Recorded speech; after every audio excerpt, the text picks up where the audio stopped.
एक बूढ़ा ब्राह्मण था। वह रोज पीपल को जल से सींचता था। पीपल में से रोज एक लड़की निकलती और कहती, पिताजी मैं आपके साथ जाऊंगी।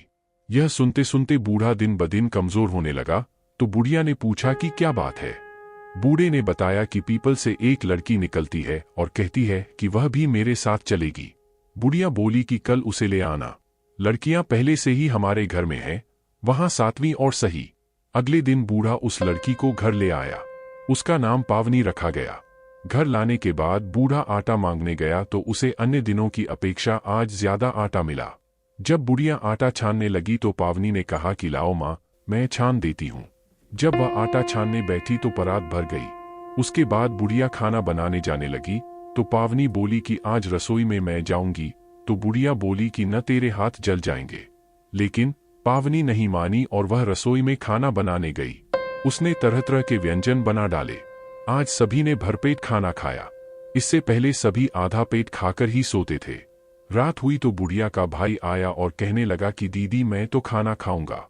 बुढ़िया परेशान हो गई, अब खाना कहाँ से लाएगी। पावनी ने पूछा कि माँ क्या बात है। उसने कहा कि तेरे मामा आए हैं और रोटी खाएंगे, लेकिन रोटी तो सबने खा ली है, अब उसके लिए कहाँ से लाऊं। पावनी बोली मैं बना दूंगी और वह रसोई में गई। मामा के लिए व्यंजन बना दिए। मामा ने भरपेट खाया और कहा भी कि ऐसा खाना इससे पहले उसने कभी नहीं खाया।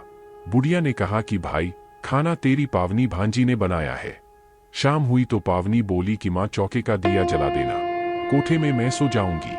बुढ़िया बोली कि न बेटी तू डर जाएगी। लेकिन वह बोली कि मैं नहीं डरूंगी, मैं अंदर कोठे में ही सोऊंगी। वह कोठे में ही जाकर सो गई। आधी रात को पावनी उठी और चारों ओर ध्यान से देखा तो धन ही धन हो गया। वह बाहर जाने लगी तो एक और बूढ़ा ब्राह्मण सो रहा था।